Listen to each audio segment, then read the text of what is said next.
In the middle of Nduola City's noise and chaos, Aisha believed marriage was about building a life together, sharing dreams, supporting each other through every storm. She had stood by Kelechi for years, through his struggles, his campaigns, and his moments of doubt. But that morning everything changed. They were arguing, nothing unusual at first, but then his voice turned cold, almost like she was speaking to a stranger. He looked her in the eyes, no hesitation, and said, "You're a loser. I deserve better." The words didn't just hurt, they crushed something deep inside her. She felt like the air had been knocked out of her lungs. For a second, she couldn't even reply. Memories of all the nights she stayed up sewing his torn shirts, all the time she sold her own designs to pay his debts, flashed through her mind. And now this was what she was worth to him? Just a loser? She stood there, numb, her heart pounding so loud she could barely hear the traffic outside. In that moment, the man she thought was her partner felt like the cruelest stranger she had ever met. And even though she didn't know it yet, that one sentence would change her life forever. It didn't take long for the whispers to start. In just a few weeks, Kelechi was all over the city with someone new, a young socialite named Nomi. She was barely in her 20s, full of gloss and glamour, with a face that always seemed ready for the next Instagram post. Everywhere Aisha turned, there were pictures on blogs, on social media, even on the entertainment news. The same man who used to hold Aisha's hand like it was the most natural thing in the world now walked proudly with another woman, fingers intertwined, smiling for cameras like love had never lived anywhere else. They were spotted at high-end restaurants, rooftop bars, and charity galas. Nomi wore designer dresses that looked like they had just come off the runway. Her hair was always perfectly styled, her nails freshly painted, her laughter loud enough to make sure everyone knew she was happy. People didn't just notice, they gossiped. "Have you seen Kelechi's new girlfriend? She's stunning," some said. Others whispered, "Poor Aisha, after all she did for him." Aisha saw it all, even when she didn't want to. It was impossible to avoid. The headlines found her.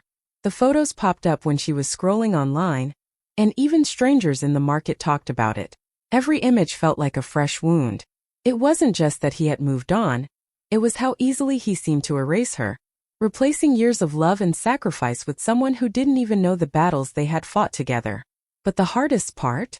Remembering how he used to look at her the way he now looked at Nomi. That same soft smile, that same public pride. Except now it wasn't hers anymore. And while he was busy parading his new love across the city, Aisha was left to pick up the pieces of a life she had built with both hands, wondering how the man she had once called her soulmate could treat her heart like it was something disposable. When Kelechi walked out, he didn't just take his clothes and his things, he took the life they had built together. The house, once warm with laughter, now felt painfully big. The living room that used to be filled with his booming voice and late-night political debates was now so quiet she could hear the ticking of the wall clock like it was screaming at her.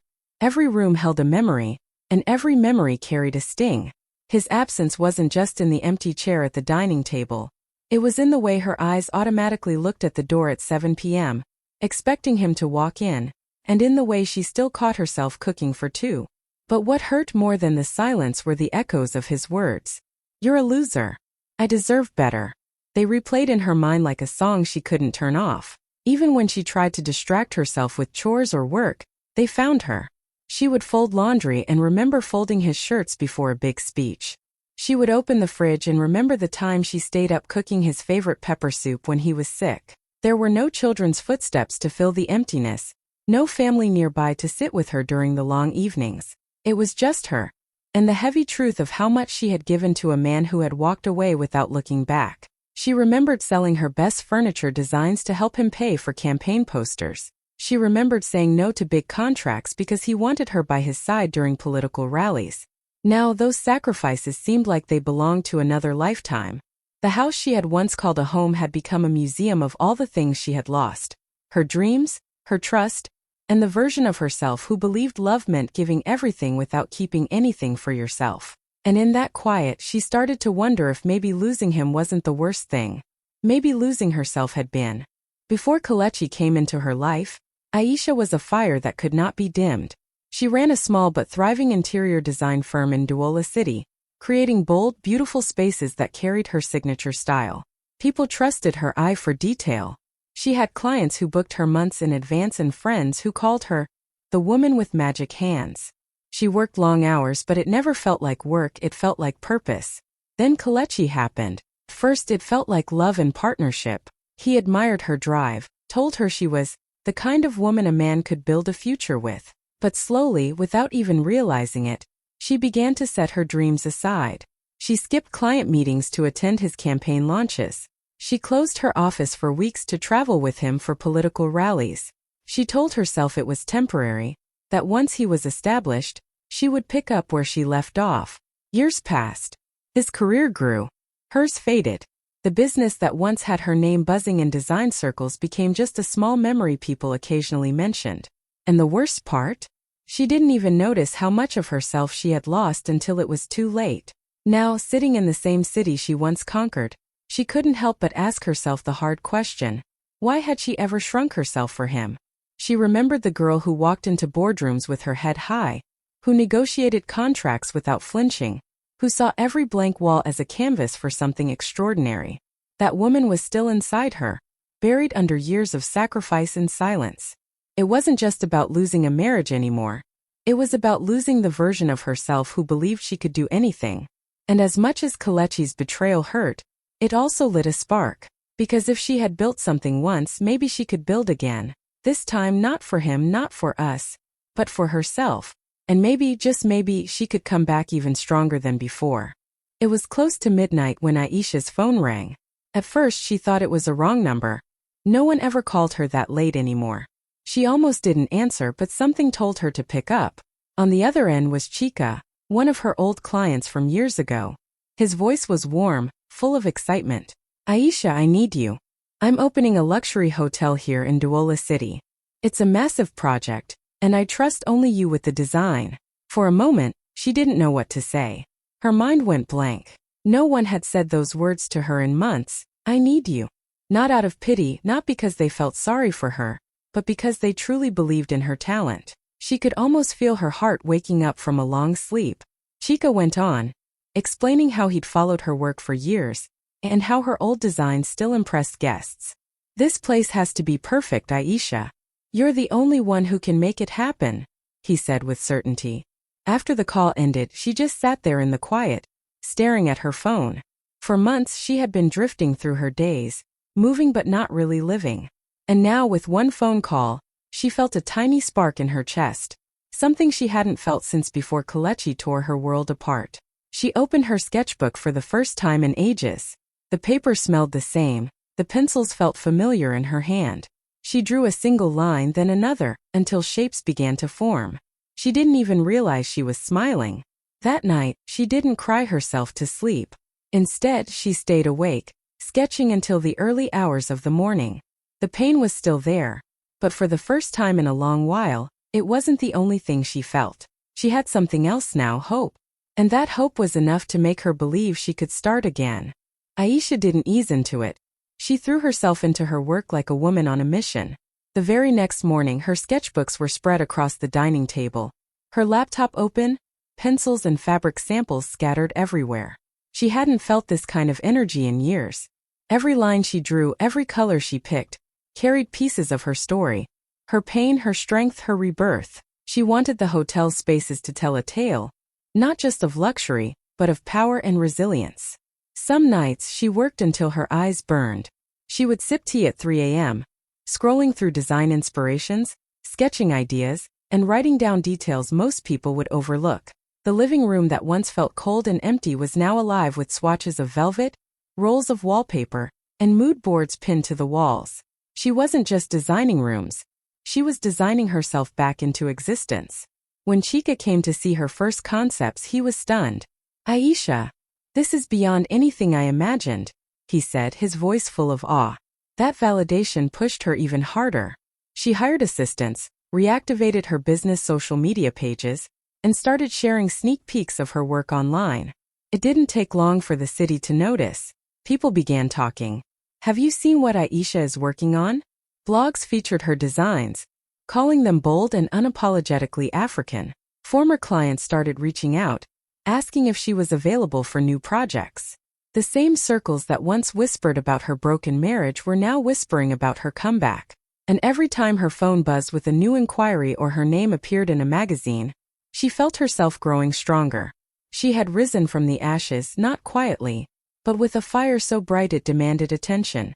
And though she hadn't planned it, her success was becoming something more. It was a statement. A message to anyone who had ever been counted out, written off, or called a loser. Watch what happens when you decide to rebuild yourself. Kelechi was lounging in his living room when the evening news came on. He wasn't paying much attention until he heard her name. The anchor's voice was cheerful, almost celebratory. Local designer Aisha Karim lands multi-million naira deal for the city's newest luxury hotel. The screen lit up with her face, glowing, confident, dressed in a crisp white blazer that made her look like she owned the world. For a moment he froze, his glass of whiskey halfway to his lips.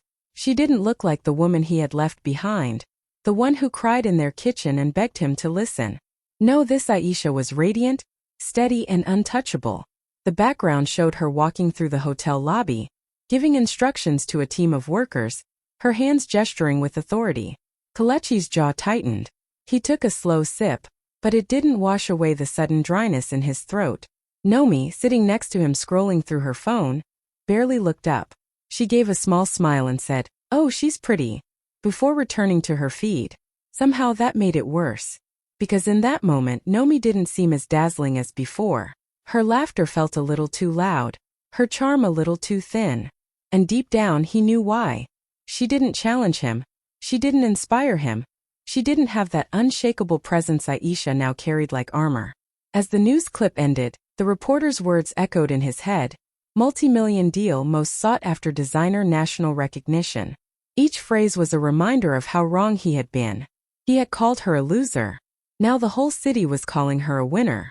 He set his drink down harder than he intended, the ice clinking sharply against the glass. For the first time, regret wasn't just knocking at his door. It was sitting right next to him, whispering in his ear, reminding him that some mistakes follow you for the rest of your life. The cream-colored envelope arrived on a Thursday afternoon, slipped under the door by his assistant.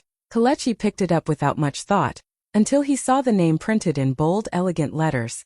Grand opening, the Royal Crest Hotel. Lead designer, Aisha Karim. For a second he just stared at it, running his fingers over the embossed gold lettering. He opened it slowly, almost carefully, like it might burn his hands. Inside was a beautifully printed invitation with swirling calligraphy, and the city's crest in gold foil. It was addressed to him personally along with a +1. He told himself it was just a formality. He was still a public figure after all, but something in his chest tightened. That evening, he casually mentioned it to Nomi over dinner. "There's this hotel opening, designed by Aisha. We should go, to show support." His tone was light, but his mind was anything but. He didn't say the real reason, that he wanted to see her, to stand in the same room again, to measure for himself just how much she had changed. Nomi smiled, twirling her pasta. "Sure. Sounds fun." She had no idea of the storm quietly brewing in his head.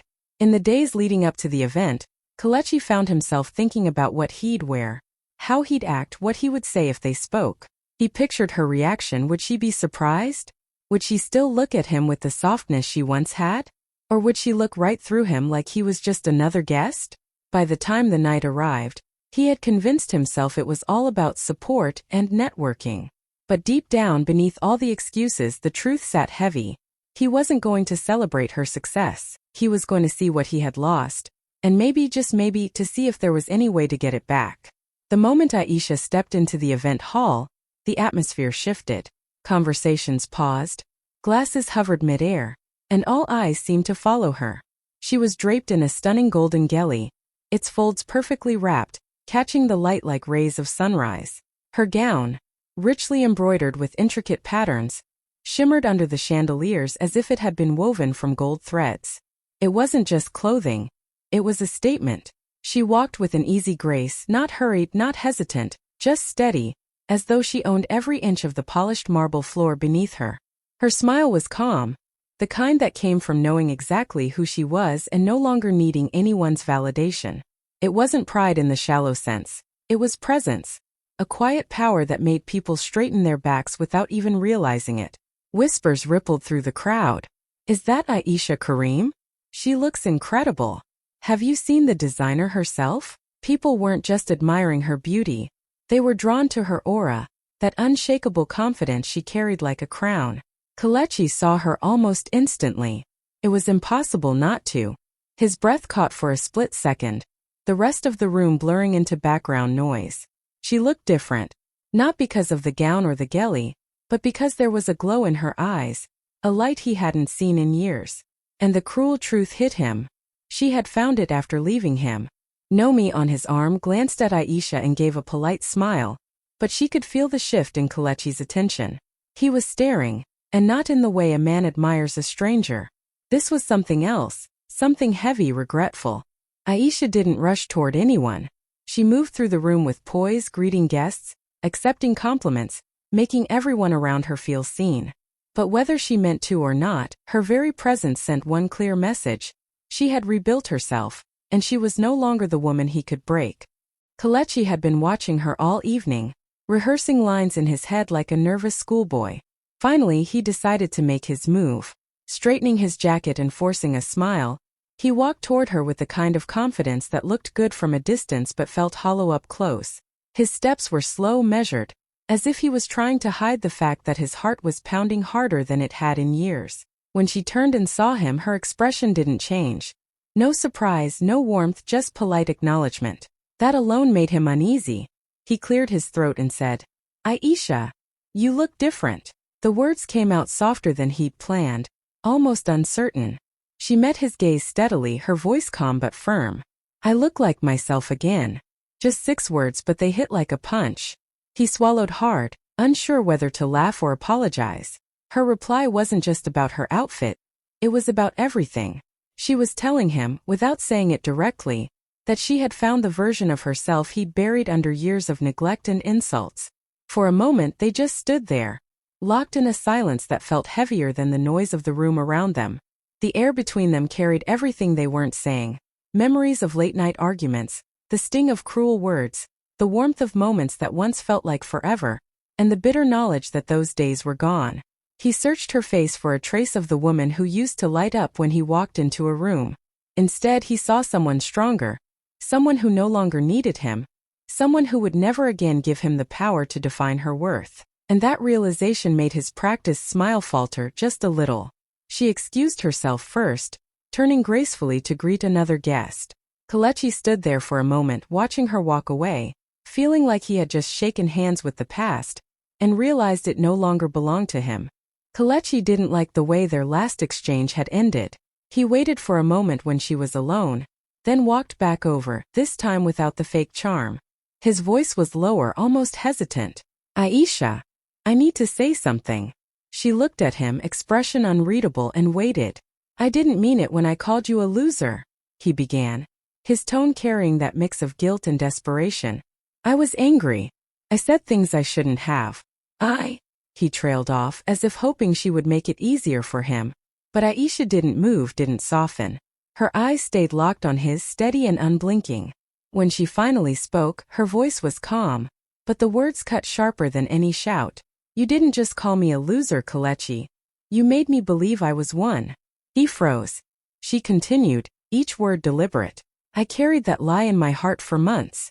I looked in the mirror and saw failure because you told me I was one. You didn't just hurt my pride. You made me doubt the woman I'd spent years becoming. But not anymore." There was no anger in her tone, just truth. And that truth was heavier than any insult. Kelechi felt his chest tighten, the weight of her words settling deep. He wanted to tell her he was sorry again, to explain himself, to beg for another chance. But something about her presence told him it was too late. For the first time that night, he truly saw her. Not as the woman he left behind, but as the woman she had become without him. She wasn't his anymore, and she never would be. Aisha gave a polite nod and turned away, her golden gown catching the light as she walked off to greet another guest. Kelechi stood there, his apology hanging in the air, knowing it would never be enough to rewrite what he had done. Nomi stood across the room, champagne glass in hand, pretending to be interested in the conversation around her. But her eyes kept drifting to Kelechi and Aisha. She watched the way he leaned in, the way his words seemed heavy, the way Aisha stood tall and unshaken. There was no mistaking it, this wasn't just a casual chat. This was history, raw and unresolved. When Aisha turned away, leaving Kelechi standing alone, Nomi caught the look on his face. It wasn't the face of a man in control or a man adored. It was the face of someone who had just been reminded of the best thing he ever lost. And suddenly, something inside Nomi shifted. For months she had been the center of his attention, his breath of fresh air, the one he spoiled with dinners, designer gifts, and public displays. She had believed she was special, that she had won. But now, watching from afar, she realized the truth. She hadn't been a victory. She had been a distraction, a temporary escape from a life he had broken with his own hands. The way he looked at Aisha tonight, Nomi knew he had never looked at her like that. Not once. And in that moment she didn't feel triumphant. She felt small. Not because she wasn't beautiful or smart, but because she finally understood that some women are not replaceable, no matter how young, shiny, or glamorous the replacement might seem. Her champagne tasted bitter now. The music felt louder, the room warmer. She suddenly wanted to leave, but when Kelechi returned to her side, she smiled anyway, masking the realization burning in her chest. Because even if she didn't say it out loud, Nomi knew one thing for certain: she wasn't the prize. She was just a chapter in a story that would always belong to someone else. That night, the energy in the room belonged to Aisha. Everywhere she turned, people wanted to shake her hand, take photos, and congratulate her on the stunning hotel design. Her name was on everyone's lips, her smile in every camera flash. She moved with grace and quiet power, speaking to CEOs, politicians, and journalists like she had been born for this moment. And maybe she had, because this was the woman she was always meant to be. Kelechi watched from the corner, feeling strangely out of place. Once upon a time, he had been the center of attention, and Aisha had been the woman standing quietly beside him. Now it was the other way around. She wasn't clinging to him, she wasn't even noticing him. She was in her own world. A world she had built without his money, without his influence, without his name. There was no anger in her face, no trace of the bitterness he had expected, and somehow that made it worse. She had moved on, but not in a way that screamed revenge. No, she had simply outgrown him. She had found herself again, and in doing so, she had become untouchable. Every conversation she had seemed to lift her higher, every compliment another reminder that she didn't just survive, she thrived. People weren't whispering about her heartbreak anymore. They were talking about her brilliance, her vision, her resilience. She wasn't Kelechi's ex-wife. She was Aisha, the designer changing the face of luxury in the city. By the end of the night, the truth was impossible to ignore. The power had shifted completely. The man who once believed she needed him now stood in the shadow of her success. And as she laughed under the warm lights, surrounded by people who respected her, Aisha knew deep down, this was her victory, and she didn't need his applause to feel it. Months later, Kelechi sat in his car late at night, staring at his phone. Her name was still saved in his contacts, Aisha Redheart, a remnant from another life. He hesitated for a long time before finally pressing the call button. It rang and rang until it went to voicemail. He tried again, and again. Nothing. The next day he sent a message. "I just want to talk. Please." Hours passed. No reply. He sent another, longer this time, telling her how proud he was of her, how he had been wrong, how he wanted to make things right. But the little scene mark never appeared. He didn't know that she had long since moved on, not just from him, but from the version of herself that had once waited for his attention. She wasn't ignoring him out of anger. She simply had no space for him in her new life. Her days were full: meetings, interviews, charity events, late-night design sessions. And her heart? It was finally at peace. Kelechi, however, was haunted by the quiet. Every unanswered call, every unread message was like a mirror reflecting the truth. He had underestimated her, broken her, and let her go. And now there was no way back. Sometimes late at night he would see her on TV or in a magazine. She always looked radiant, surrounded by people who celebrated her. And he would remember the woman he once called a loser, the same woman who had become a name the city now applauded. Regret settled heavy in his chest, but it was useless now. The door to her life had closed, sealed by her strength and success. And all he could do was stand on the other side, knocking on a door that would never open again. Aisha never spent a single day plotting how to hurt Kelechi back. She didn't need to. Her focus was on herself, on healing, on building, on finding joy again.